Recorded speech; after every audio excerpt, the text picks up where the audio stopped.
Good morning, I'm Carolyn Holmgren, and if you're looking for Paul, he's not here. He and Pam are on a 2-week vacation, but we're all here, and so let's celebrate together. I particularly want to welcome Andi Tilmann. She is going to be giving us the message today. Beth has provided me with a bio to give you an idea of just who she is. She did not want to pre-read it. She said whatever it is going to be fine. Andi Tilmann has always been a between sort of person. Between genders, between worlds, between social strata. A life journey outside the lines has taken her along a path of diverse vocations, friendships, and wisdom ways from around the world. On a spectrum ranging from auto mechanic to body worker, from herbalist to spiritual leader, from academia to indigenous wisdom, from fundraising to psychology, and ultimately from wounded warrior to compassionate companion for the human spirit against oppression in all forms. In 2022, thanks to a seed grant from the Western Colorado Community Foundation and the gracious sponsorship of First Congregational UCC of Grand Junction, Andi applied her years of professional training, her passion for social justice, and her life experience as a gender-between LGBTQ person to facilitating support and suicide prevention groups for LGBTQ plus teens and parents of LGBTQ children in Colorado's Western Slope. As for 2023, Andi can't wait to tell us all about it. Aren't you looking forward to hearing from Andi this morning? Thank you. I noticed Paul writes on the back of envelopes, and so I thought, well, that's a good idea. Andrew Bartlett and I are sharing the job of liturgist, so we're kind of Andi's backup group. As far as announcements are concerned, if you look in your bulletin, you'll see what's happening in our church this week and what you can look forward to. To highlight, church council is next week, and I know Julie and the finance committee would like the committees to come up with their proposed budget for 2024 so that the finance committee can start working on the church's budget. Please keep in your hearts and prayers the people that are mentioned in the bulletin.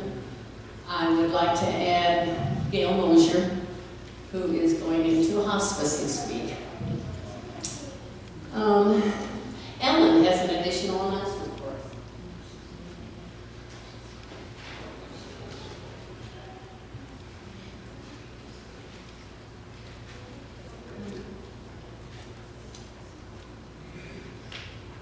Good morning. Jean is going to come up and join me, right, Jean? We're here this morning as representatives of the Mission and Outreach team. And I'd like to first say this morning, thank you so much for your continued generosity to all the things that we continually ask. The response to the birthday party things was just overwhelming. It makes my heart sing to think that so many families will be able to celebrate birthdays in ways that they may not have had you not been so generous in giving the cake mixes, frosting, and candles.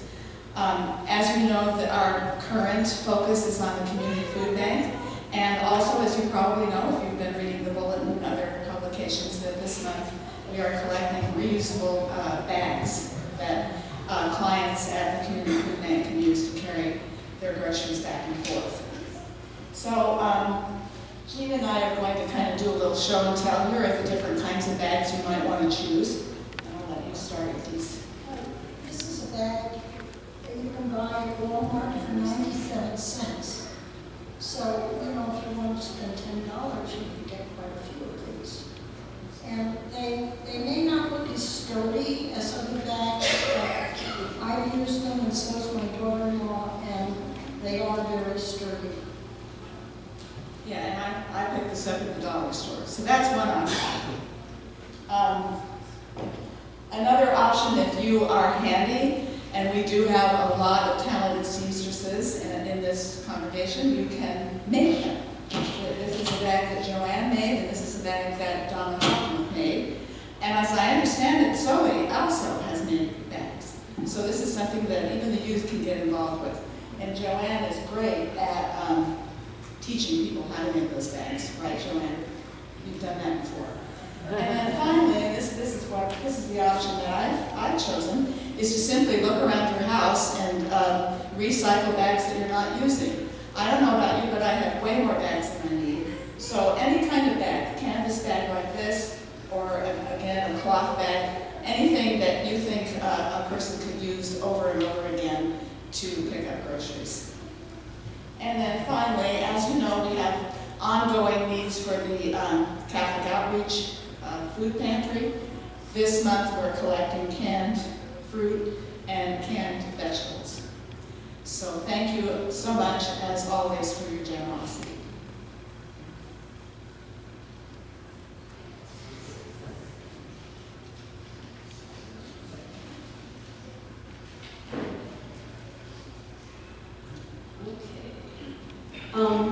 If you'll turn to your bulletin, let's say together the invitation to worship.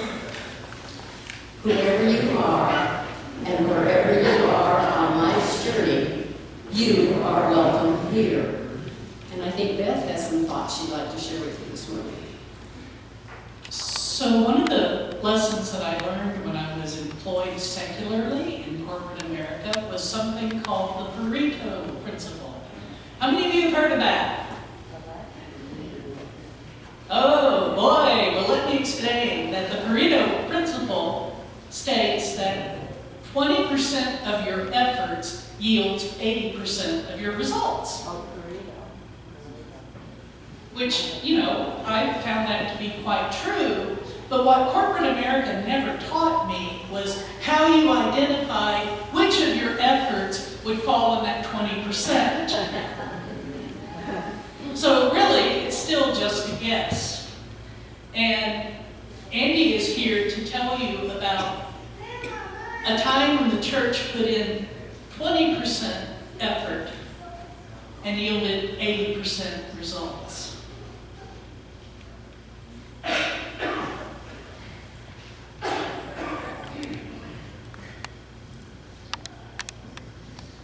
Good morning. Please join me in the call to worship.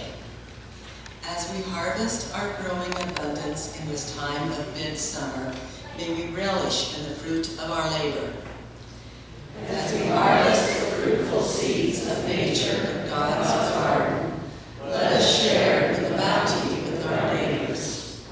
While we channel resources, water, light, fertile ground to the produce we desire in our gardens, may we also recognize that the weed, the rabbit, the caterpillar also has needs for sustenance. We have enough, and an attitude of plentifulness increases through sharing. For our land grows with our tending is only ours for a moment in time, filling a short term and immediate need. May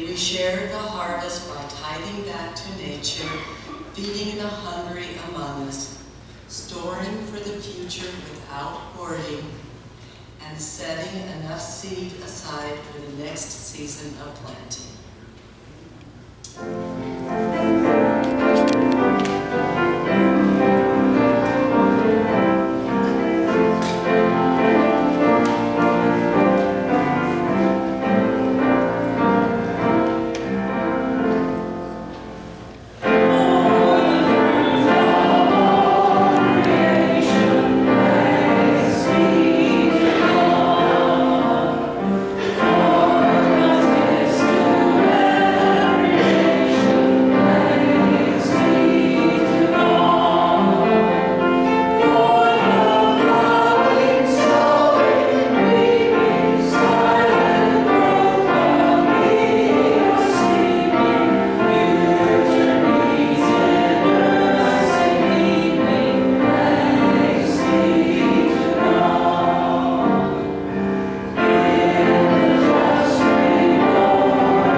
Do we have children? We have children. Excellent. Come on in.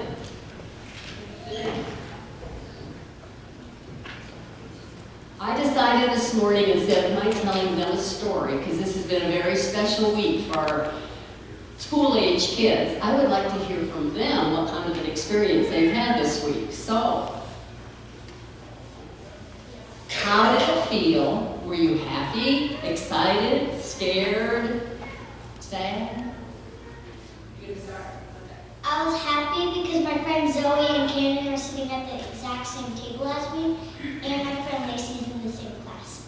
But I was saddish because my friend Piper, Lyric, and Kennedy were in the opposite class. I was scared of first period, third grade, because I don't know where we were going. When I was a teacher, I remember that first and second grade were for learning how to read. You get to third grade, you start reading to learn things. And so you'll be doing that this year. You'll use your reading skills. How about you? I haven't started school yet. I start tomorrow, but one thing that I'll be really excited about is getting to see my friends again and getting to start at my Spanish again. Let's hold hands for just a second. And let's say a little prayer. Maybe a thank you prayer. Thank you for teachers. Thank you for friends. Thank you for the chance.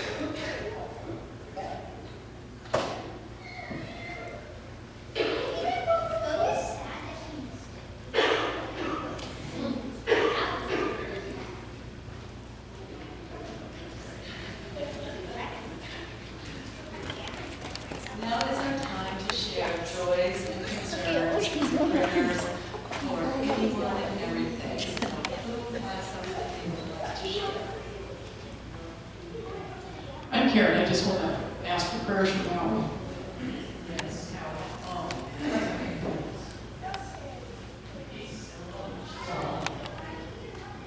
My name is Ellen, and I'd like to ask prayers for one of my brothers, who many of you know. He's the one who sings and has sung in this church before. His name is Greg, and he has recently been diagnosed with prostate cancer.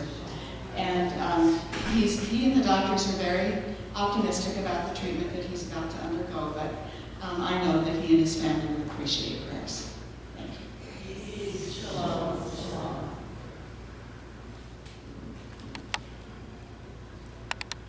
Hi, I'm Kristen. I'd like to ask for prayers for my dear friend Corey, who Monday, 2 weeks from tomorrow, her longtime boyfriend decided that he was done. She was in Vail. She was without a house, so she was without a job teaching in Vail. And we spent last weekend helping her plan, no house, no car, no computer, no job, what she was going to be doing. So prayers for Corey as she starts on this new adventure.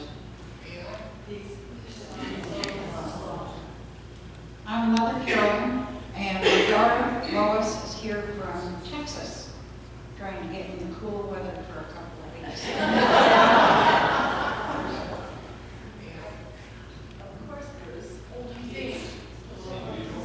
Hi, I'm Bruce.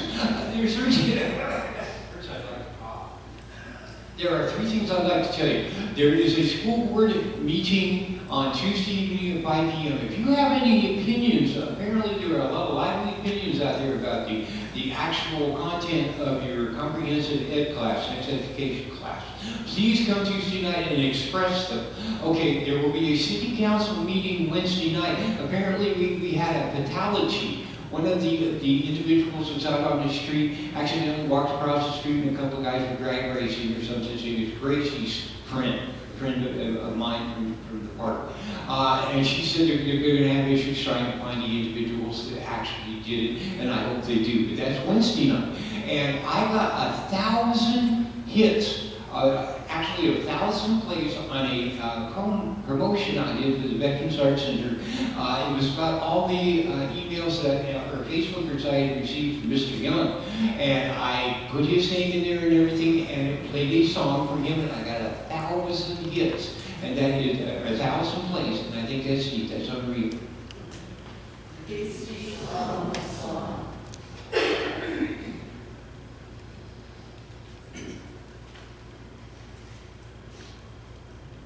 My name is Donna.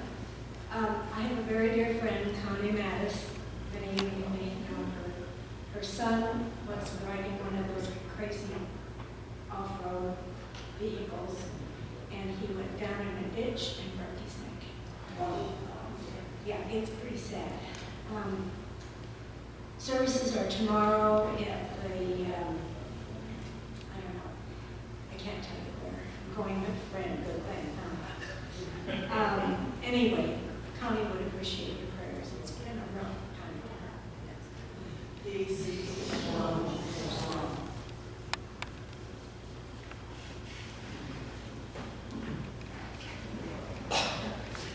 Hi, we're Brian and Linda. We have a couple of joys to share. First of all, we're going on vacation next week for a month. Going back to the Finger Lakes in New York to Linda's family cottage that has been in the family since 1932. While we're there, we're going to celebrate our 80th birthday, which is shocking to me. I never expected to get there.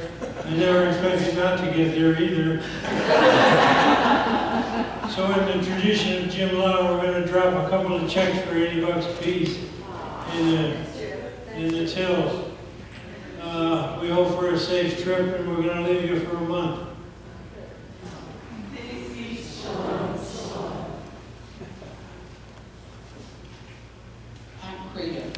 My niece just celebrated her 61st birthday by getting COVIS.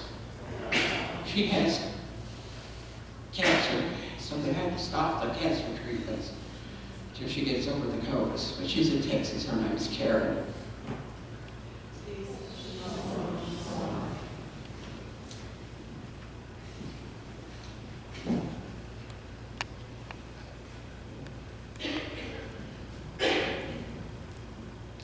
My name is Martha. My nephew and his wife, Mark and Pamela, live in Lahaina. And we've been communicating back and forth with them all week. She lost her business, but they kept their home. And I have really been drawn to his story and to the stories of all the people who've been affected by that fire. What it's like when you have lived in a village all your life and you lose everything. The stories of resilience and the stories of how people came together and helped each other are just amazing. So I encourage you to look behind the front page and start reading the stories about these people. And if you want to see what the church is doing in Hawaii, you know, we Congregationalists went to Hawaii to do good and we did well. If you want to see what the church is doing in Hawaii, though, search for Hawaii Conference, United Church of Christ, and read the stories on that website, and there are opportunities there if you want to help those, but you will find how our churches are coming together to help people recover.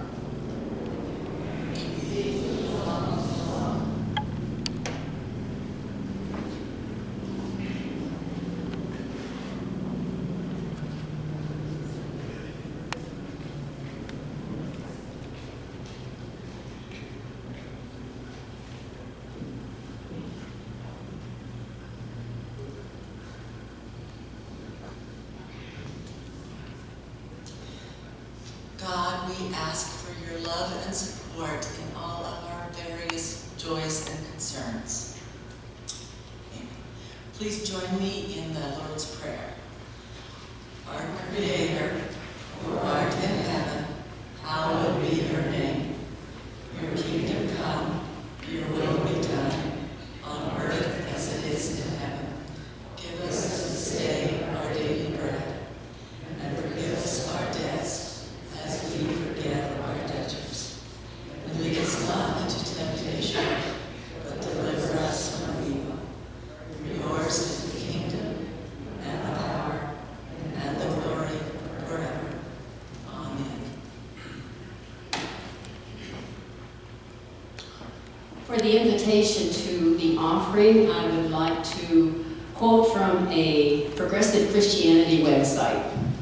And this is their definition of church. Church is essentially a place of supporting and developing people who will then support and develop community. May we give generously.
The first scripture this morning is from Isaiah 55, verses 8 through 13.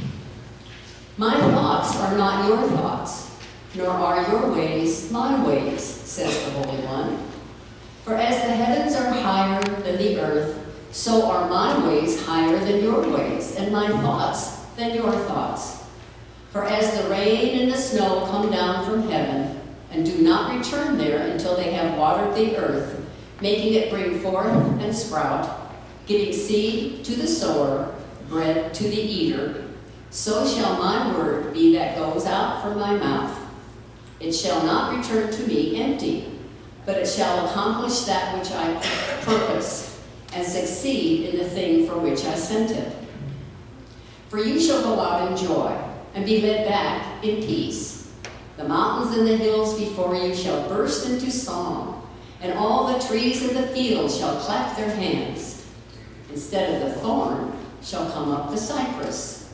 Instead of the briar shall come up the myrtle.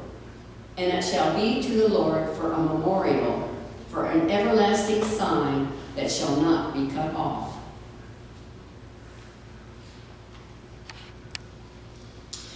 And from Matthew 13, verses 31 and 32. Jesus put before them another parable. The kingdom of heaven is like a mustard seed that someone took and sowed in their field. It is the smallest of all seeds, but when it has grown, it is the greatest of shrubs and becomes a tree, so that the birds of the air come and make nests in its branches.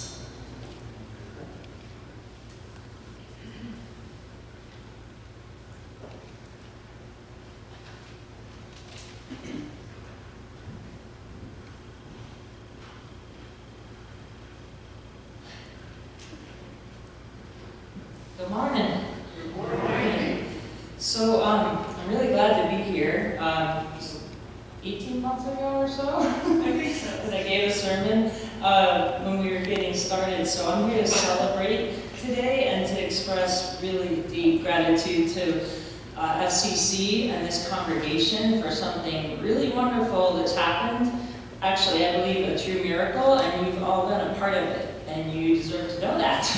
So I'm going to start with a story of how this came about. I had just moved back to Grand Junction after getting a master's degree in conflict facilitation and psychology and in Washington. And I went to a race debate at CMU, which was actually more of a debacle, but it was really bad. I thought polite, but evidently vociferous and noticeable in my disagreement with many of the things that were said. And this gentleman walked up to me after and asked if he could speak with me, and I was like, here we go. and he said, hey, I just need to thank you for your words and your gestures. I could see you were in pain, and I was feeling the same way, and it needed to be said. And it turned out it was Paul. And he had just gotten here about 6 weeks before that from Washington also. So there was some synchronicity there. And so I found myself coming here to the church to meet Paul, have a cup of coffee, and met this amazing person that I know you all know is amazing, but I think so too now.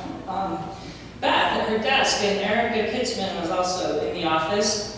Happened to be in the office, and so did Paul, happened to be walking through, and said there was a really a quite small grant for suicide prevention for teens coming up through the Western Colorado Community Foundation, and she said, you got 3 days to apply, and Paul said, let's do it, we'll be your fiscal sponsor. And Beth helped me write this grant. We actually ended up writing two, one for teens and one for parents, and we got fully funded by the grant. So we started with $7,000 that we got in December of 2021, so 3 months after I met Paul. And then in January of 2022, we started doing the teen groups and programs and for parents right here at FCC in the chapel. And in February we got 10,000 more, which we thought was amazing, from the Rocky Mountain Health Foundation, who still are really big champions. And then we started absorbing other local efforts with that money that had really suffered during COVID, many of which are also incubated or supported by the First Congregational Church. I know there's another word in there. It's a long name, y'all. So through generosity of space and care, we breathe new life into the Rainbow Closet, and now not only thanks to, again, it's right here, you all started it, but instead of just free thrift clothing, we're able to purchase and provide gender-affirming gear for free, which is really expensive and inaccessible and really important for the mental health of trans and LGBT people, and that happens right here with you. We had the pizza and game nights, and we started an LGBT Dungeons and Dragons game for their nervous system, and teamed up with Chorus and the teen LGBT program there for youth there. I don't want to be a bummer, but 42% of all homeless youth under 25 are LGBTQ. That doesn't mean half of LGBTQ youth, it means half of all youth in the streets are in the streets because of their orientation or their gender. So there's a lot of important work to do. Y'all are helping us do it. We partnered up with Chorus, and then we partnered up with BAM, who I see there's somebody in the audience. And that's also thanks to y'all happening here at that church. So we have a team now helping teens in this town at a really, really difficult time. We've had over 600 bits of legislation across the country that are particularly focused on anti-trans and attacking children, making it impossible in many ways for people already suffering. BAM has over 70% LGBT-identified youth, so there's a great partnership happening, and they've really flourished since they came here too. So that's already a lot to thank you for, FCC, but we realized that there's needs in rural areas, so we started a pizza night, the same model in Rifle, and then later in Paonia, with a mobile rainbow closet and taking trans-affirming gear and clothes up there to really isolated communities and getting a little core of community going there. And I have to tell you a really cool story about Paonia that just happened, so I'm going off timeline a bit. But I went to do a community conversation up in Paonia because, well, we had a relationship because we were doing these pizza parties and game nights and taking the mobile closet, rainbow closet. And last year, after Pride, sadly, there was a big issue in Paonia, a big conflict about having 14 Pride flags on the main street during June, and a little cluster of people doing a Pride parade, which was really like flags and a handful of people walking down the street during Pride. And it turned into a really painful, huge internal fight in that town.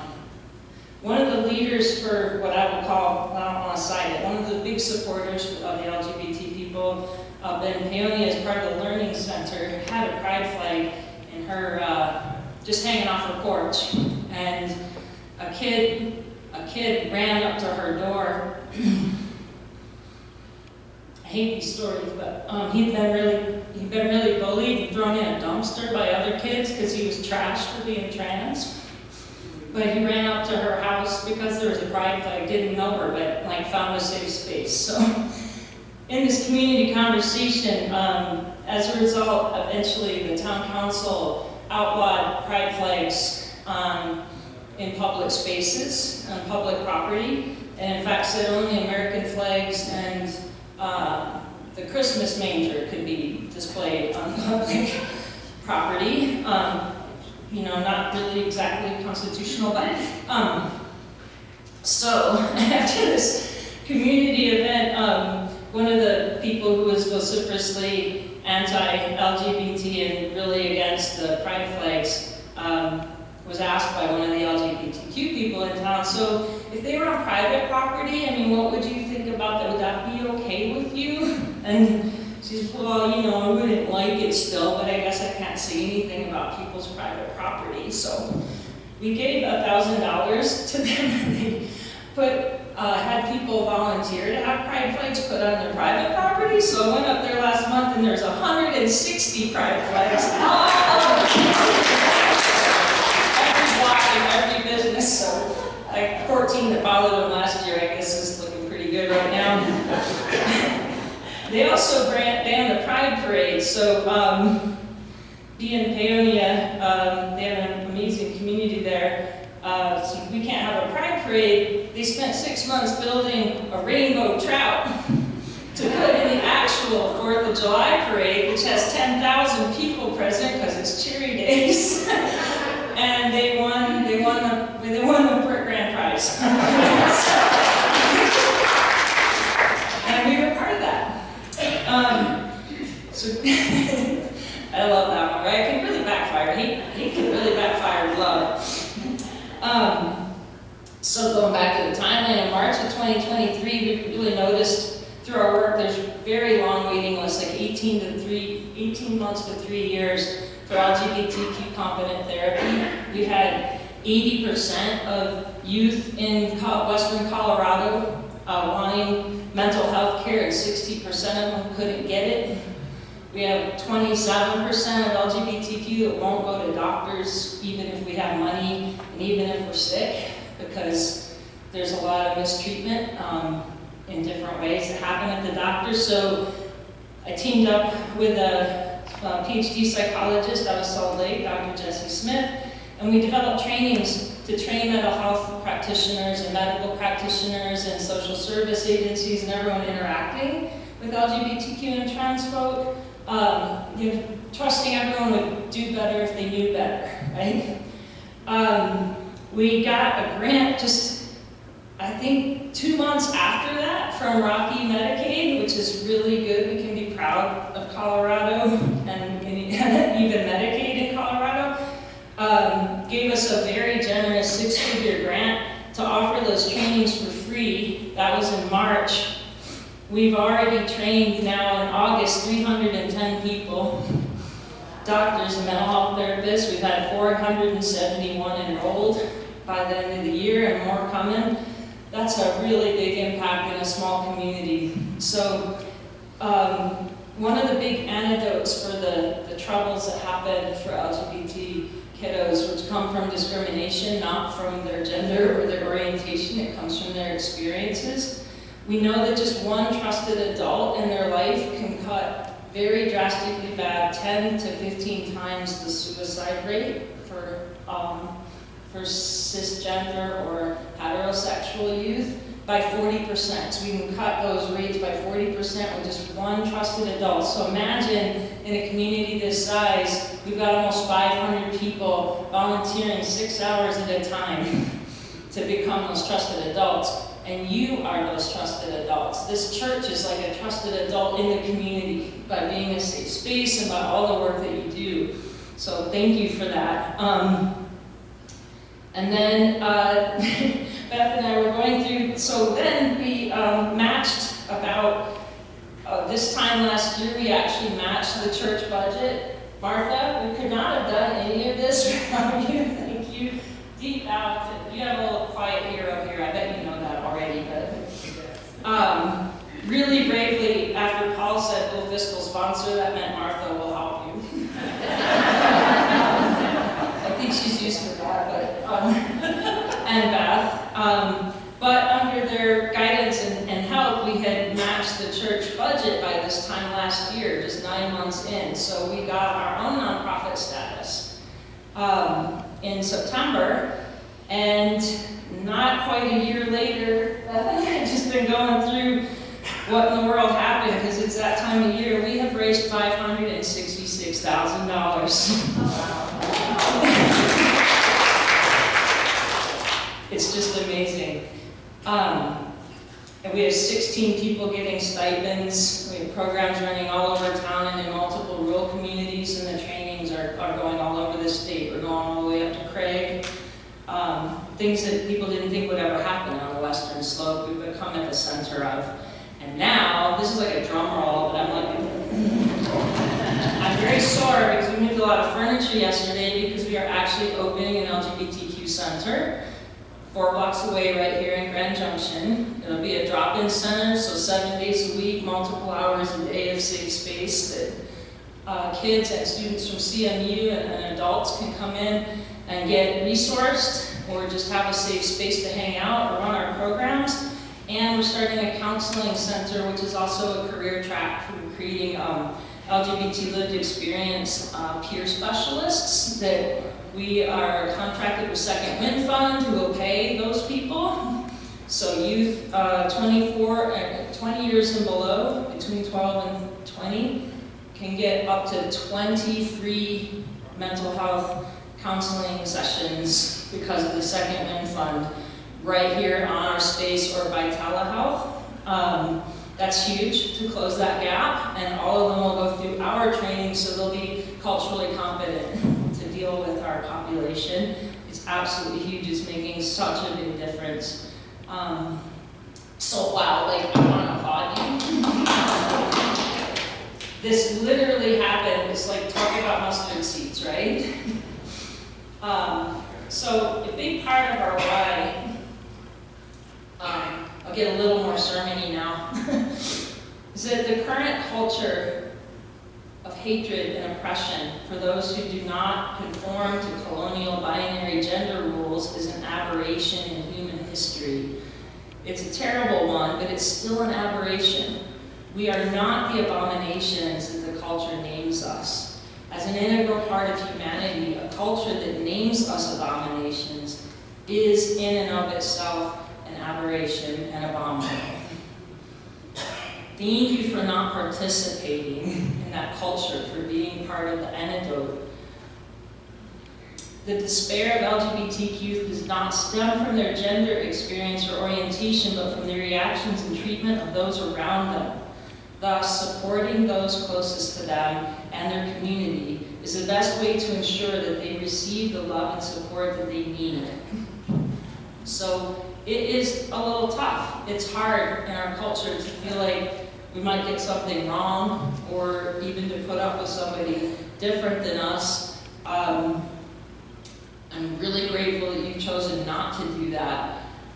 I like to say what's truly harmful and divisive are these acts of aggression against people that are allowed to happen constantly and without consequence. What is harmful is the expectation that people will just accept abuse. I actually believe that in each human being is the capacity for stunning goodness and brightness. I believe that most humans, when exposed to empathy, one way or another, will try to make choices to make the world better for others. That's also a Pareto principle thing. 80% of humans, that's true of them. So thank you for helping us shush the 20% who would seem to be the norm. At the end of the day, this is a message from the LGBT and trans non-binary world. At the end of the day, just listen to us. And if you have any power or influence in your groups or spaces, work to implement the changes we need to be a part of it. That's the place it starts and ends. The rest is just details. You've done that. And these are tough, tough times. This is tough stuff to hear. But I want to remind us that some of the greatest saints in history lived in times of national decadence, raising a banner of duty and service against the flood of depravity and despair. That's Sir John Glove, and it's also SEC. So I'm going to close with some words from the Talmud that help me keep going. Jewish ceremonial law says, do not be daunted by the enormity of the world's grief. Do justly now. Love mercy now. Walk humbly now. You are not obligated to complete the work, but neither are you free to abandon it. Thank you.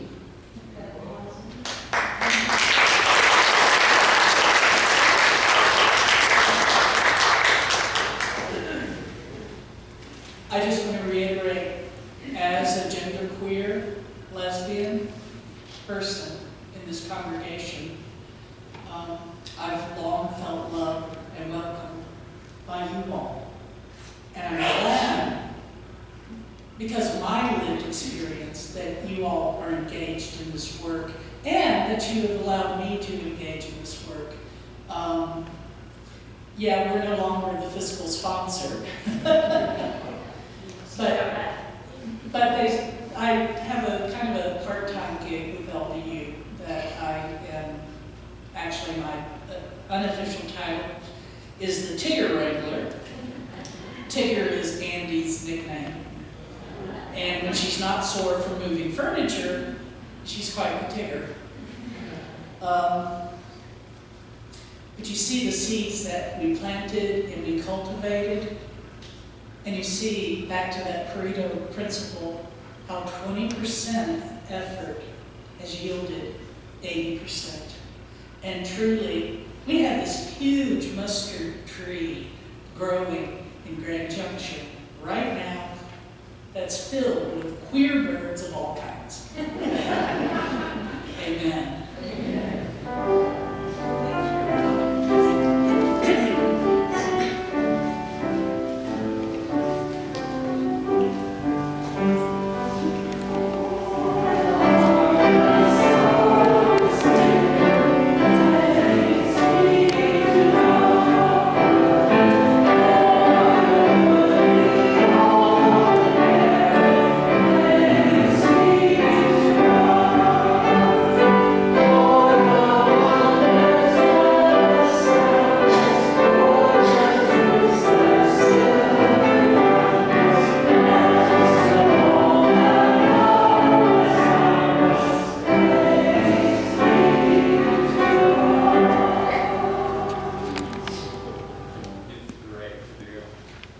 Thank you, Andi, for such a powerful message from all of us. We are blessed to have you in our community.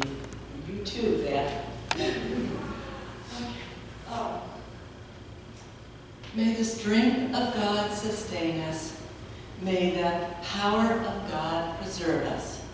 May the hands of God protect us. May the way of God direct us. May the love of God go with us today and every day. Amen.